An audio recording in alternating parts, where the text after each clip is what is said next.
Hello, everybody. Welcome to What's Up Wednesday. I know I said you guys weren't going to get stuck with another Zoom call, but I felt this one needed to be done. And the only way I could get a hold of our guest today, Mr. Bret Litke, was to Zoom into him.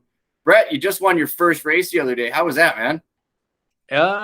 Very, very good. Very exciting. They say it's the best feeling ever. I'd say it's good. It's up there for sure. It was awesome. That's awesome, man. Now, you've got True Angel. Angel, we called her. I wanted One Winged Angel, named after our favorite wrestling move. But your father, Daryl Litke, DL, he was having no part of that, apparently. Yeah, I tried to pitch him because I thought it was. We can even get into that, but it was kind of. I thought, oh, it's a great name, One Winged Angel. Like you said, there's a wrestling tie in there, and I tried to pitch it on him. I think maybe he hummed it over for about 5 seconds and said, nah. And so. Hey, I had to kind of respect that. And so we went on the name search and we landed on True Angel. So, she made it to the races with that name, so I can't complain.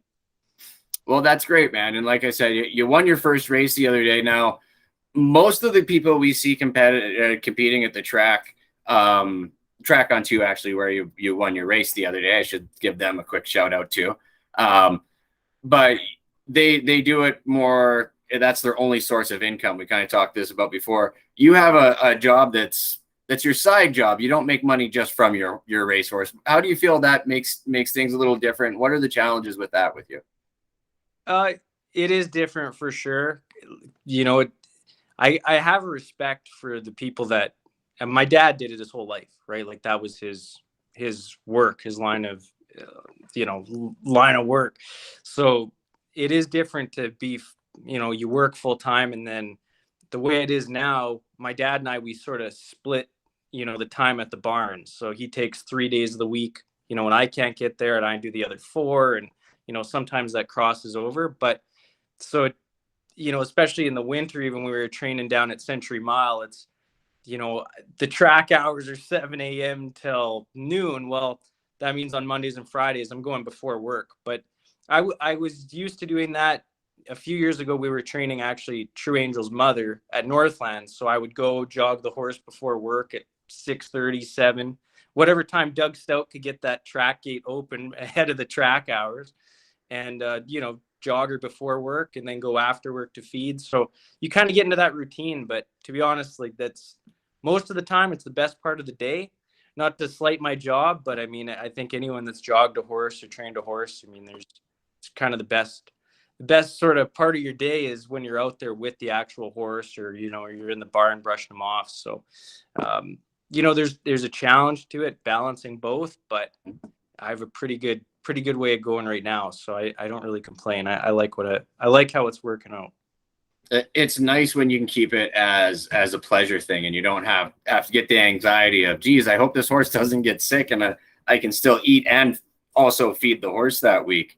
But like you've got to see that growing up with your dad in the business, Daryl. And like for the longest time, like the early 80s through the mid 80s into the 90s a bit, DL was the man.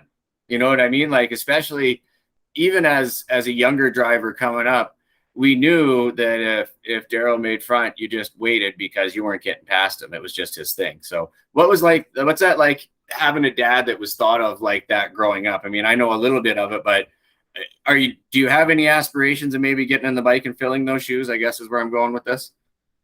Hopefully one day. It's cool, and you kind of grow up, and that's kind of what you hear from all the time, because I was born in 94. So like the 80s, when, like you said, when he was really on top there and top driver for a while, I didn't get to see that. So I got a glimpse of it. I think it was, he had one summer where he was driving for Miles Ford in Grand Prairie.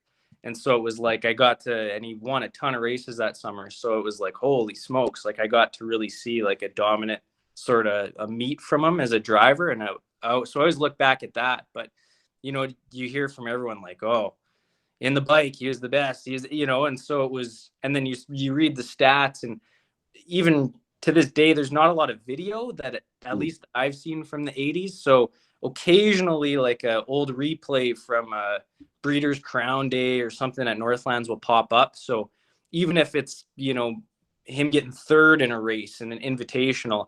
If I can, I find that video, it's pretty awesome, because I mean, I've only really ever seen a handful of races from then, but even then, like I said, he drove right up until 2012, and I can still recall quite a few drives of his where it's like, holy smokes, like, really, really nice drives. So, yeah, it's kind of cool. It's more than kind of cool. It's really cool. So yeah, it's fun to have a relative that's done something that you can look up to like that.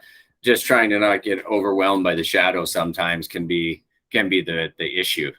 I know that. So Bret, you guys have trained her down. Are there any other horses in the barn? Is she your only one?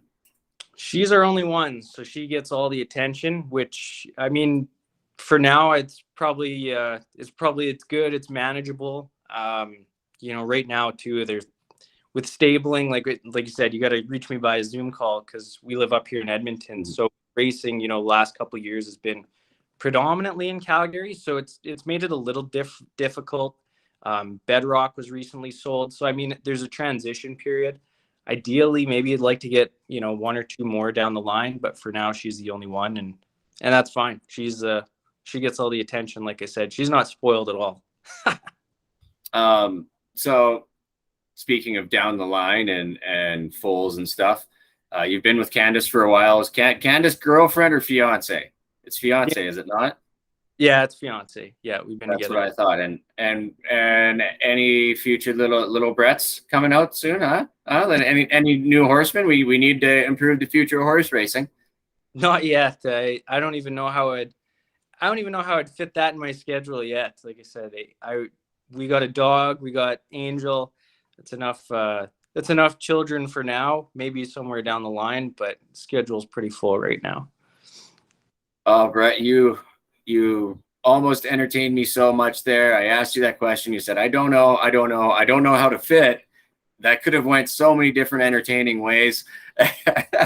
But you know what, man, it's great to see you doing well on and off the racetrack. You've got a great job off the track that hasn't allowed you to develop to your potential yet as a horseman, but all of us at the track can see that, and it's great to see. I appreciate that you have stuck around and tried to help with the industry. And my last question for you is, as a young horseman and somebody that we want to keep in the business, and we've had quite a few talks about this, where do you want to see the horse racing business go from where it is now to where you would like to see it? It's a good question. I think a lot of the time when why do you like a sport? Like, why do you like hockey? It's because you're invested, right? Like, oh, I grew up watching them. I know a lot about the players. Why does someone like F1? Well, there's that recent show, that Drive to Survive. People kind of learn the stories, they get invested. I think what I kind of want to see, and I see it starting to happen, and it's, in multiple jurisdictions, is more of an understanding for horse racing, like just in the general public. Because I think if more people, the more we can kind of tell those stories, or we can kind of bring the stories to them. It's not just horses running around the track, right? You see it on TV. Oh yeah, it's just horse. I mean, there's, even with this filly Raisner, it's like, takes a village to raise a child. It takes a village to raise a horse. There's so much interconnectedness and knowledge that's passed from person to person. And I mean, like you see, it's always kind of the joke, right? The backstretch as the backstretch turns, but there is a lot of compelling stories there, and there's a lot of sacrifice, and there's a lot of emotional investment. And so I think what I kind of want to see is, I want to see the general public sort of start to understand horse racing for all that it is going forward. And I think when you have that, it's easier to turn on a race and you get invested, right? You see the Kentucky Derby, and they spend all that time, the race is 2 minutes, but the broadcast is 3 hours, and those 2 hours and 40 minutes leading up to it are just the stories of each horse, each groom, each trainer.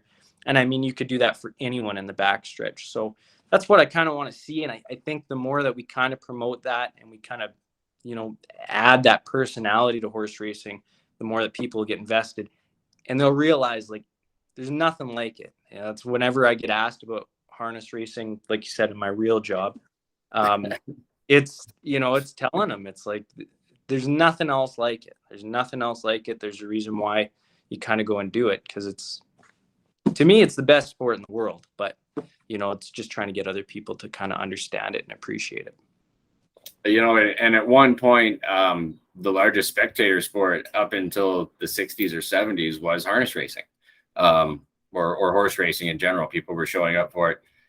Also, the only wagering sport at the time too. But we'll leave that out of that story. Bret, I like where you're going. I like a lot of your ideas, man. I really appreciate the fact that you did this. Continued success to you and your filly. I hope you and Candace have a great future. Please tell DL and Marilyn I said hello. Give them a high five for me. Will do. Thanks for having me on, James. Much appreciated. Awesome, man. And you know what? For everybody else that's watching, keep your eyes peeled. We have a promotion coming up with our new sponsor, Greenhawk. And watch for that. Thank you guys all for watching. Bret, thank you again for doing this, man. Cheers.